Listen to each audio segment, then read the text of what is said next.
이 세상 살아가는 우리들의 모습을 보면 이제 두 가지 축으로 움직이는 것을 볼 수 있습니다. 그것은 이제 우리의 의무와 우리의 권리라고 하는 것이 이렇게 축으로 있으면서 우리는 살아가게 되더라는 것이죠. 자, 의무라는 것이 먼저 무엇입니까? 의무는 우리가 국방의 의무가 있고 자녀로서의 의무가 있고 부모로서의 의무가 있다. 의무는 곧 책임이라는 것이죠. 우리는 살아가면서 다 누구나 이제 의무라고 하는 것이 있다는 것입니다. 그렇다면 권리라고 하는 것은 무엇입니까? 권리는 국민으로서의 권리, 내가 이만큼 수고했으니까 내가 누릴 수 있다라고 하는 권리, 자유, 이제 이런 것들을 말하는 것입니다. 그래서 정리하자면 의무가 나의 책임이라면 권리는 우리의 자유요, 우리의 보상이다라고 해볼 수 있습니다. 그런데 오늘의 현대 사회는 어떻다고 볼 수 있습니까, 여러분? 나의 의무를 다하지도 않고 다 기도 전에 내가 무엇을 따집니까? 나의 권리를 찾는다는 것이죠. 어머니가 나에게 무엇을 해줬어요? 라고 하면서 자녀로서의 의무를 다하지 못하고 내가 모든 것을 상속받기를 원하는 이러한 자녀들. 우리의 여러 가지 또한 의무들이 있을 것입니다. 그런데 여러분들은 그 의무가 무엇이며 그 의무를 위해서 어떠한 책임으로 살아가고 있습니까? 오늘 성경 속에 등장하는 사도 바울은 이제 9장에서 자신이 무엇을 말하냐면 막 권리를 주장하는 것입니다. 사람들이 보니까 그는 자신의 의무를 먼저 말하기보다 자기가 사도다, 나의 사도된 권리를 막 사람들 앞에 주장하더라는 것이에요. 근데 사람들이 그를 목회자요 사도로 인정하지 않았다는 것이죠. 그가 자신의 권리를 주장했다는 것은 누군가가 자신의 그 의무에 대해서 인정해주지 않았기 때문에 그가 고린도전서 9장이나 또 그 이전의 말씀에 자신의 사도권에 대해서 계속해서 자신이 항변하는 것을 우리는 보게 되는 것입니다. 사실 우리는 다 알고 있습니다. 바울이 주님을 인격적으로 만나고 그리고 주님께 부르심을 받았다라는 것을 너무나 잘 알고 있는 것입니다.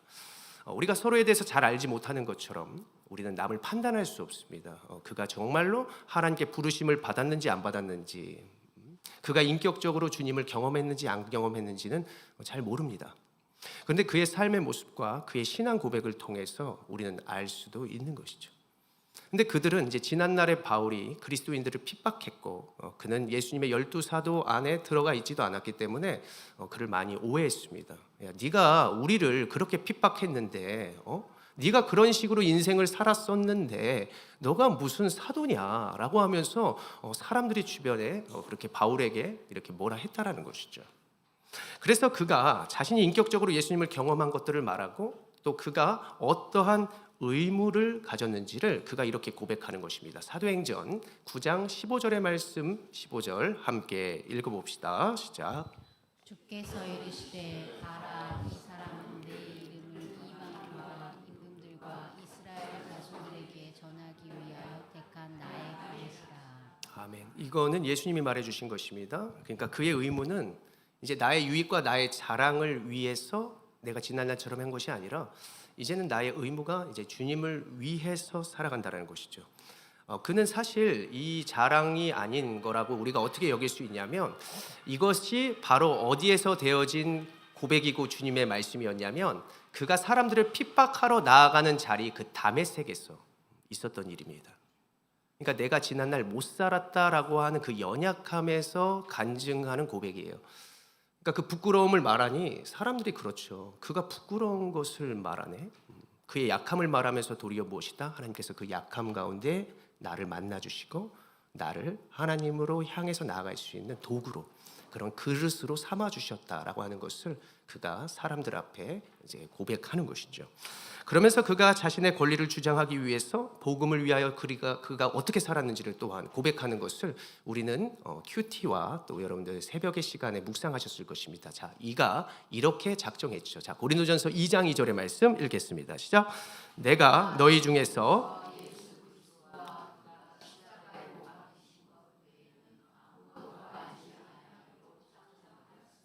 아멘. 자, 그가 작정했다라고 하는 것입니다. 무엇을요? 이제 주님만을 전하기를 위해서 이제 부르심을 받았기 때문에 하나님을 위해서 살기로 작정했다는 것입니다.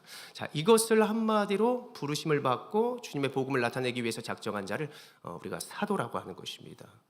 자, 사도라고 하는 것이 뭐가 그렇게 좋습니까? 사도는 책임이 굉장히 막중합니다. 여러분, 부모로서의 책임도 막중한 것처럼 내가 십자가를 달고 여러분 차를 운전해 보셨습니까? 신호 위반, 과속 이런 거 하기 어려워요. 나는 누구 부모님이다. 여러분들이 티셔츠와 여러분들이 이마에 만약에 누구 엄마라고 새기면서 여러분들이 어디를 행동하고 거한다고 해보십시오. 어떻게 살아갈까요? 굉장한 책임감과 또 여러분들의 행동 거지는 조심스러울 것입니다.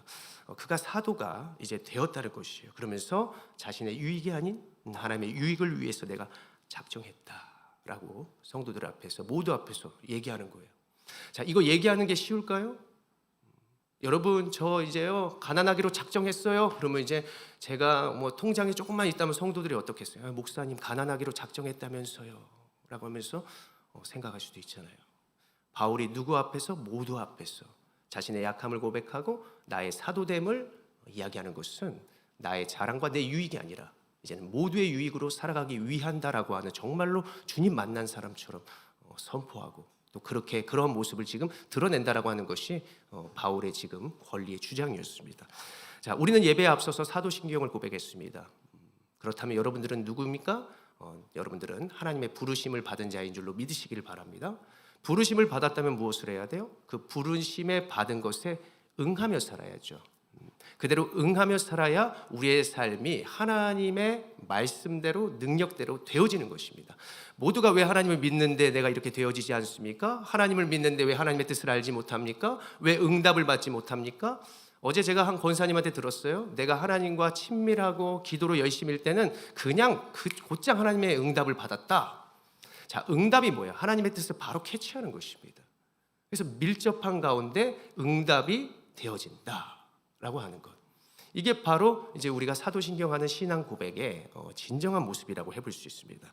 그래서 우리가 이렇게 고백했다는 것은 이제 내가 하나님을 인정하고 내가 주님의 모습대로 내가 살아가겠습니다. 모두 앞에서 선포한 거예요. 부담스러움을. 그래서 저와 여러분들은 하나님의 부르심을 받은 이 시대의 사도인 줄로 믿으시기를 바랍니다. 자, 이것이 그리스도의 의무와 권리인데, 자, 여러분들에게 이제 질문을 해보겠습니다. 여러분들은 지금까지 여러분들의 이익을 위해서, 여러분들의 권리를 위해서 세상에서 무엇을 포기했습니까? 무엇을 포기했어요? 자, 또 다시 질문합니다. 여러분들은 그러면 예수를 믿고 복음을 위해서 무엇을 포기하고 계십니까? 권사님. 우리는 오늘 바울이 전하는 그의 모습을 통해서 우리의 합당한 권리를 찾기를 원합니다. 그리고 우리의 의무를 다함으로써 하나님께서 주시는 그 권리로 여러분들 살아가시기를 원합니다. 자, 바울이 오늘 말씀을 통해서 자신이 무엇을 했다라고 고백하는지, 자, 먼저 오늘 19절의 말씀을 같이 읽어보고 본문을 통해 우리가 도전받기를 원합니다. 19절 읽겠습니다. 시작. 내가 모든 사람에게서 자유로워 스스로 모든 사람에게 종이 된 것은 더 많은 사람을 얻고자 함이라. 아멘. 바울은 본래 누구에게 얽매이지 않은 자유인이었습니다. 로마의 시민권을 가진 자였습니다. 그는 학문이 매우 높은 사람이었습니다. 자유와 혜택을 누릴 수 있는 사람이었지만 그가 19절에 지금 무엇이라 합니까? 내가 종이 된 것은 이라고 하는 것입니다. 그 사람을 섬겼던 것은, 그 약한 자에게로 나아간 것은, 내가 낮아진 것은 무엇 때문이다? 한 사람이라도, 한 영혼이라도 더 하나님께로 나아가게 하기 위해서 나는 그러한 종이 되기를 자처했다라고 지금 고백하고 있는 것입니다. 첫 번째로 그의 고백은 이것입니다. 저를 한번 따라합니다. 시작. 그리스도의 종이 되었습니다. 그는 세상의 종, 사람들의 종이 된 것 같은데 어떻게 그리스도의 종이 된다라고 할 수 있을까? 질문하는 분들이 있을 것입니다. 자, 그는 자신의 권리를 개인의 유익을 위하여 쓰지 않고 이제 타인의 유익을 위해서 썼습니다. 자, 누구의 모습을 닮았습니까? 예수님의 모습을 닮은 것이죠. 그리고 그는 지난날에 돈과 명예와 그리고 자신의 모든 것들을 위하여 살아갔던 그 유익을 그는 이제 어떻게 살아갑니까? 남들을 위해서 자비량으로 자신의 기쁨을 내려놓고 모든 것들에 대한 것들을 하나님에 대한 의무로 주님 따라 살아가고 있는 것입니다. 여러분, 만약에 여러분들의 사랑하는 자녀가, 여러분들의 부모가 세상의 유익과 만족과 돈과 명예를 위해서 자신의 몸을 수고하고 세상의 종노릇하게 되어진다면 여러분 기분 어떠시겠습니까? 세상은 우리에게 돈을 주고 위로함을 주고 평안함을 주고 뭔가 즐거움을 준다라고 생각하는데 여러분 공짜가 없는 것이죠. 공짜가 없습니다. 우리가 놀러 갈 때 왜 차가 막혀요? 여러분 그 시간을 여러분들 한번 환산해 보십시오. 공짜 없습니다. 돈과 명예가 공짜가 없어요.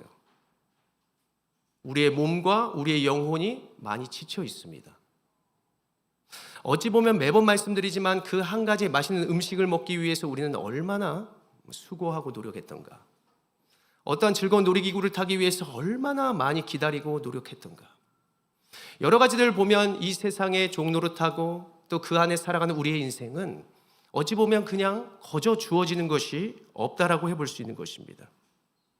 그런 가운데 오늘 바울은 말합니다. 나는 예수님의 구원을 위해 그 피 흘리신 그 사건이 헛되지 않게 하기 위해서 나는 한 영혼을 더 얻고자 하노라. 예수님의 죽음이 헛되지 않게 하기 위해서 내가 그들의 종으로 나아가겠노라라고 말하는 것입니다. 여러분 종이라고 하는 말은 들어보셨어요? 헬라어로 둘로스라고 하는 말입니다. 둘로스는 영어로 드래곤이에요. 드래곤이라고 하는 말, 그 용에서 이제 나온 말이에요.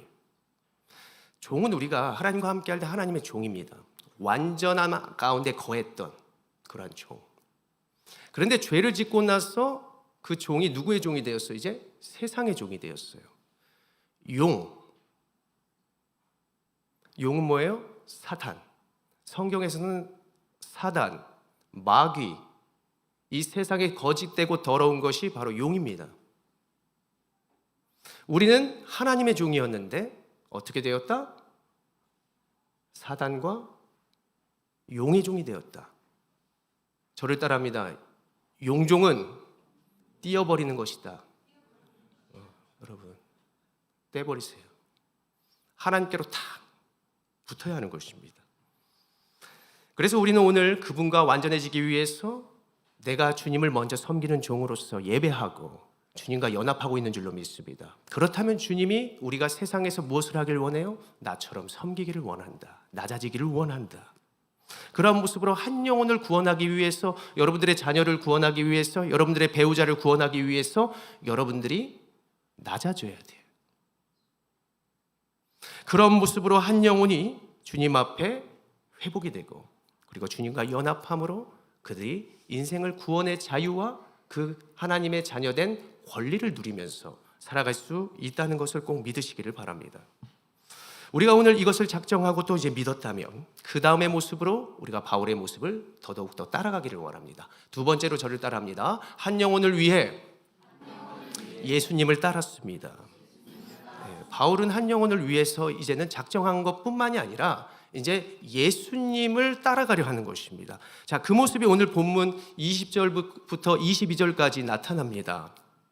20절부터 22절까지 예수님의 모습을 따라 나아가는 모습을 바울이 보여주는데 제가 요약 정리했습니다. 자, 20절은 그가 누구처럼 나아갔다? 유대인. 21절은 이방인. 22절은 약한 자들에게 나아갔다는 것입니다.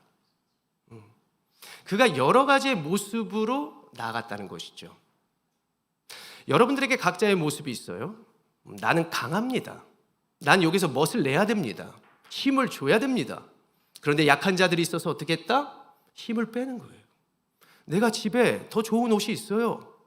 복음을 위해서, 그들과 하나 되기 위해서 찢어진 옷을 입기도 하고 그냥 평범한 옷을 입기도 하는 것입니다. 이게 복음이에요. 내가 때로는 여러 가지 성향이 달라요. 술 먹는 것은 무조건 죄야. 욕하는 것은 무조건 나쁜 거야. 그러다가도 우리는 그 자리로 나아갈 수도 있어야 합니다. 우리가 정죄하고 남을 판단하는 그 모습이 과연 완전해서 그럴까요? 교만해서 그런 것이죠. 죄 때문에 그런 것이죠. 우리가 판단하고 비방하고 나와 다르다라고 하는 자들에게도 나아갈 수 있어야 여러분 복음을 전할 수 있다는 사실을 믿으시기를 바랍니다. 그래서 때로는 하나님께서 나와 다른 자들과 어울리는 훈련을 어디에서 시켜주신다? 교회에서 시켜주시는 거예요. 내 약함을 누군가가 함께 해주는 것을 느끼고 때로는 나의 강함으로 약한 자들과 지난날에 내가 그 어려움을 겪었던 그 언덕을 누군가가 겪고 있다면 내가 나의 자리에서 할 수 있는 것이라고 이끌어주는 것이 바로 우리가 이 공동체에서 하는 교제요, 여러분, 훈련입니다. 여기에서 훈련하고 교제하지 못하면 그 어디서도 할 수 없어요. 왜냐하면 하나님께서 주시는 환경에서 주님께서 주시는 것이 무엇이다? 우리의 약함을 강하게 하시고 우리가 복음을 누구에게나 전할 수 있도록 하나님이 늘 훈련시키십니다. 저를 통해서, 여러분들을 통해 제가 또한 느끼게 하는 거예요. 제가 여러분들을 느낄 때 뭐를 느낀다고 생각하는지 아십니까? 저는 여러분들을 보면서 여러분들은 진짜 성도구나. 난 여러분들을 끝까지 사랑해야 되는구나. 어떤 상황이 와도 어떤 오해가 와도 나는 사랑해야 되고 내가 져야 된다라는 것을 하나님이 주셔요. 여러분들은 저를 느낄 때 어떻게 느낍니까? 참 목자는 예수님이시요 저를 기능적인 목자로 제가 지난날 인정했다라고 말씀드렸습니다. 저를 통해서 여러분들을 수술할 수 있는 것입니다. 주님을 더욱 만날 수 있는 거예요. 저의 약함을 통해서 여러분들의 강함을 깨닫고 또 저의 강함을 통해서 여러분들의 약함이 회복되면서 어떤 음식을 먹어도 어떤 상황에도 우리는 예배할 수 있고 복음을 나타낼 수 있다라고 하는 것을 저는 이 자리에서 여러분들이 꼭 깨닫기를 원합니다. 어떻게 해서든 아무쪼록 몇 사람을 구원하고자 우리는 이 자리에 있는 것입니다. 서로에게 도움을 주고 그 복음으로 승리하기 위해서 우리가 지금 이 자리에서 예배하는 겁니다. 주님의 뜻이 어떤지, 주님의 마음이 어떠한지를 말이죠. 자, 주님께서 어떻게 하셨다라고 빌립보서에서 말합니까? 자, 빌립보서 2장 6절부터 7절까지의 말씀을 읽어봅시다. 시작. 그는 하나님의 본체시나 하나님과 동등을 취할 것으로 여기지 아니하시고 오히려 자기를 비워 종의 형체를 가지사 사람들과 같이 되셨고. 아멘. 자, 예수님이 이 낮아짐으로 나아가셨을 때, 상대에게로 나아가려 했을 때 쉬웠을까요? 가장 어려운 게 뭐냐면 힘 있는 사람이 힘 빼는 거예요. 내가 큰 집 살 수 있고 좋은 차를 굴릴 수도 있는데 내가 정말 경차나 그런 완전히 나보다 낮아진 그곳에 내가 갇혀서 살아가는 것입니다. 왜 그렇게 사십니까? 복음 위해서요.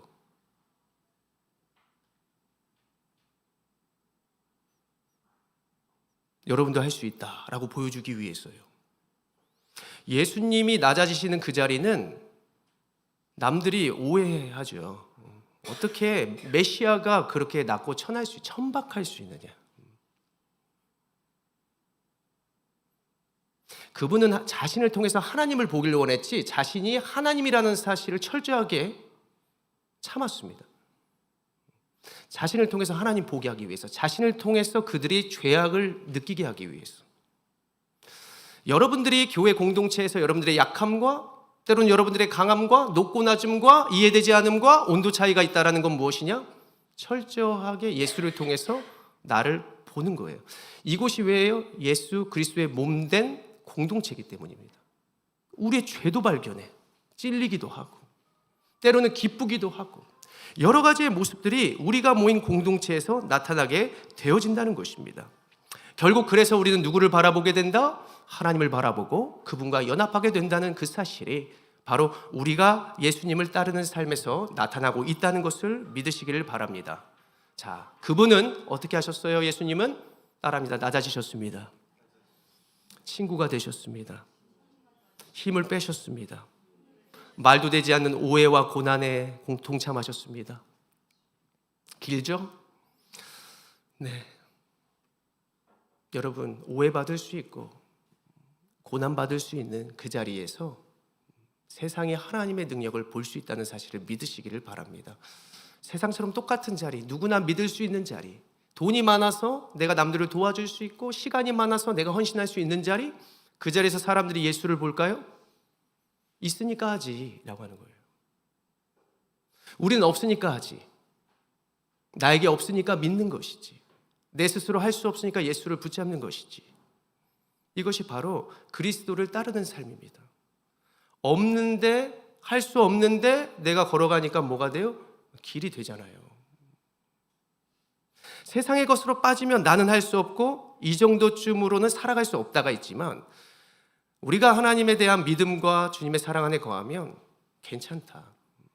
네가 없으니까 내가 있는 것이지 라고 하는 주님의 음성이 들려지며 내가 안 되는 자리에서 되게 한다라는 것으로 모든 것을 이길 수 있다라고 한다라는 그 신앙의 고백이 바로 주님께로부터 나온 우리가 예수 그리스도를 따르는 삶에서 나타나게 된다는 사실을 믿으시기를 바랍니다.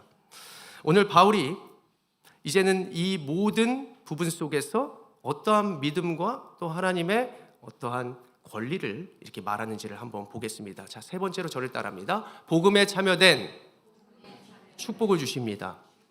그가 우리에게 이렇게 말해주는 거예요. 자, 누군가는 그렇게 말할 수 있습니다. 목사님, 지금 예배를 드리는데 저 복음에 참여하고 있는 거 아닙니까?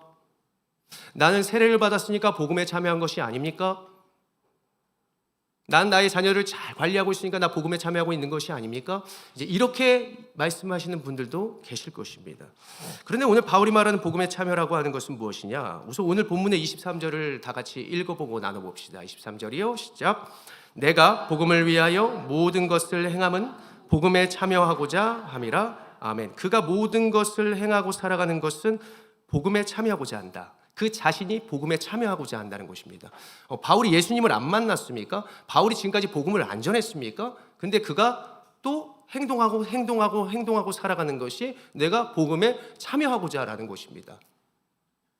예수를 믿었는데 왜 회개하는 거예요, 목사님?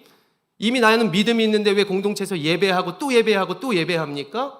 신앙 고백을 왜 또 신앙 고백하고 합니까? 라고 하는 분들이 이것을 알아야 합니다. 자, 오늘 참여라고 하는 곳은 쉰,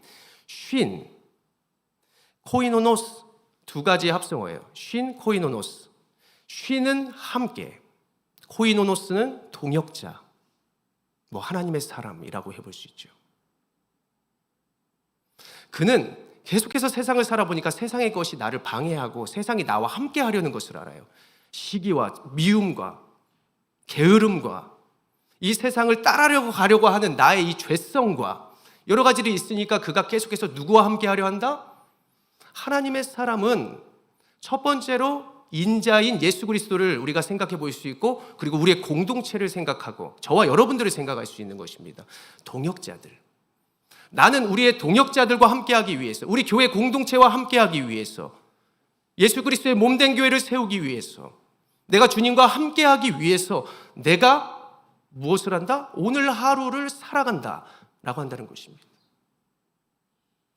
지난날 우리 이산가족들이 있었잖아요. 그들을 만나기 위해서 어떤 수를 가리지 않고 어떤 재정을 가리지 않고 막 기다리고 헌신하려 하고 참여하려고 막 그곳에 내가 참여하려고 하는 자들이 있었더라는 거죠.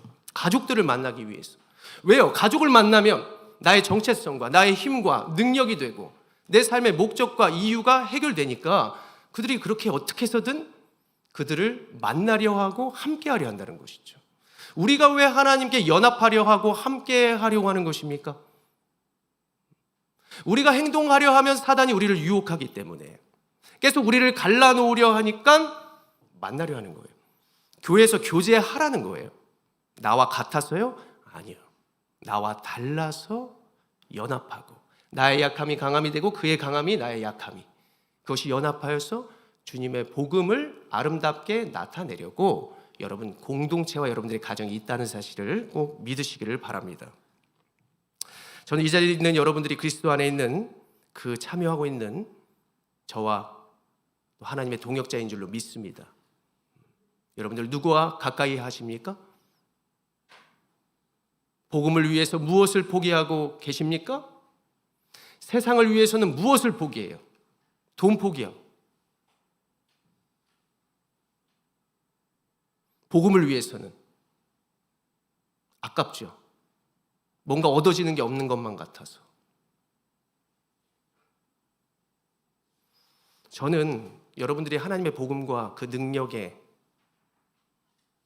그 낮아지심에 그 안 되는 자리에 참여해서 무한하신 권리를 축복을 누리시는 여러분들이 되기를 축원합니다.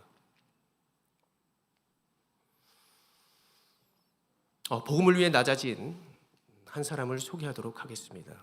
이는 에비슨이라고 하는 선교사인데 그는 이제 언더우드 선교사님과 함께 이제 우리나라에 복음을 전하러 온 선교사님이죠. 그는 오자마자 조선 왕실에서 고종을 이렇게 진찰하고 또 치료해주고 왕실에 거했던 사람이었습니다. 그는 왕실에서 모든 권리를 누릴 수 있었던 사람입니다. 하루는 소식이 들려옵니다. 백정 중 한 사람이 전염병에 걸렸다는 거예요.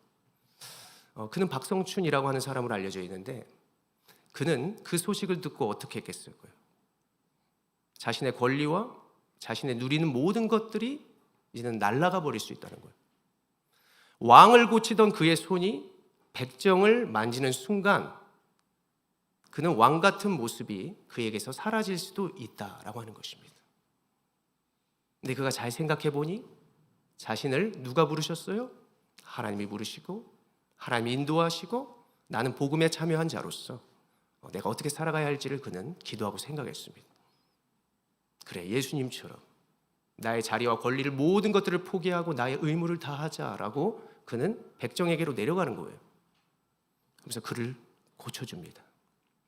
그러면서 일어난 일이 무엇이냐? 그 한 사람을 통해서 모든 백정이 예수 그리스도를 믿게 되고 조선의 대부흥이 일어나게 되었다라는 사실이죠. 이 선교사가 바로 연세대학교의 전신인 그리고 연세 세브란스 병원에 지금 이분의 이름으로 하는 그 건물도 있고 그리고 이분의 모습을 통해서 지금 한국의 연세대학교가 이렇게 자랑스럽게 세워져 있습니다. 연세대학교 교훈이 무엇인지 아십니까? 교수님은 아시겠죠? 자, 저를 따라합니다. 진리가 너희를 자유케 하리라.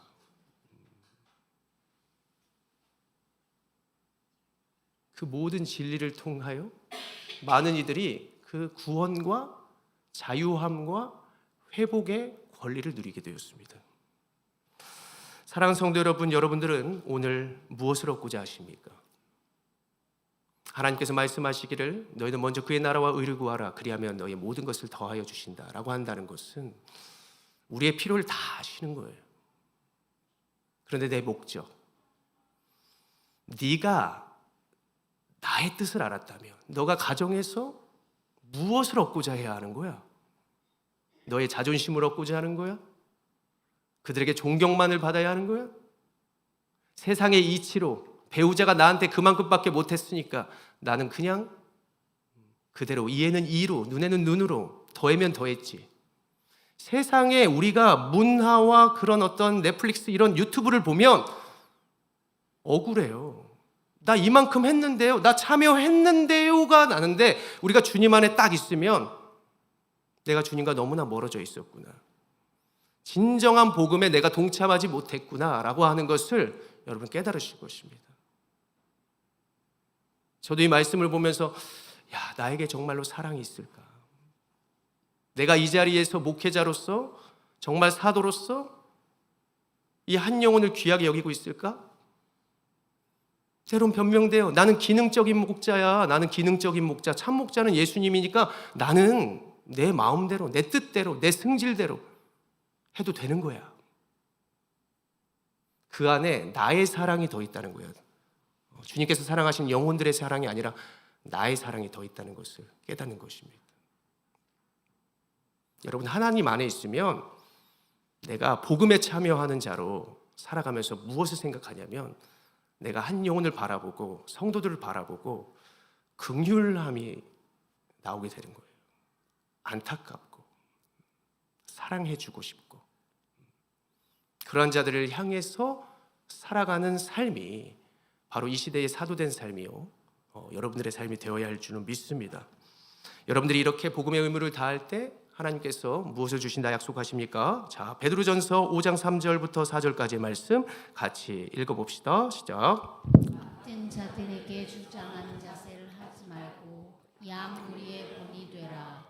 그리하면 목자장이 나타나실 때 시들지 아니하는 영광의 관을 얻으리라. 아멘. 여러분, 주장하는 자세가 아니라 섬겨주고 낮아지고 예수님이 행했던 그러한 성육신의 자세로 나아가면 여러분 복음에 참여하지 말라 그래도 여러분 참여한 자가 될 것입니다. 그 참여 속에 주님의 뜻을 깨닫고 주님께서 주시는 그 상급이 어디인지도 분별할 수 있고 여러분들의 삶에서 헛된 것에 영광 삼고 헛된 것에 여러분들의 삶을 소비하는 게 아니라 진정으로 하나님이 원하시는 곳에서 여러분들의 아름다운 모습을 나타낼 줄로 믿습니다. 여러분 그 삶을 통해 여러분들의 가정과 교회 공동체와 주변이 하나님께로 돌아오게 되는 역사가 저와 여러분들에게 있게 되기를 간절히 축원합니다. 기도하겠습니다. 거룩하신 하나님, 하나님께서 양무리의 가족의 공동체의 본이 되게 하기 위해서 우리를 오늘도 불러주신 줄로 믿습니다. 하나님 이미 구원으로 승리하고 자유케 되었사오니 우리가 진리를 사소하게 하시고 그 진리를 드러냄으로 말미암아 우리의 삶이 영과 육의 강건함과 지금의 모습보다 더 아름답고 멋진 모습으로 살아갈 수 있도록 우리를 강건케 하여 주시고 복음으로 향하게 하여 주시옵소서. 주님, 예수님이 스스로 낮아진 것처럼 우리도 우리의 자리에서 낮아진 자리를 찾고 나아가기를 원합니다. 우리의 권리와 명예를 내려놓는 순간 하나님께서 영광의 관과 그리스도의 옷을 입혀주시고 세상이 감당하지 못할 아름다움과 능력으로 이 세상의 종이 아니라 하나님의 종과 섬기는 자의 종이 되어서 하나님 모두가 그리스도로 인하여 기뻐하며 구원을 누리게 하는 영광의 도구가 될 수 있도록 오늘 모인 자들을 축복하여 주시옵소서. 모든 영광 주께 올려드리며 거룩하신 우리 주 예수님의 이름으로 기도합니다. 아멘.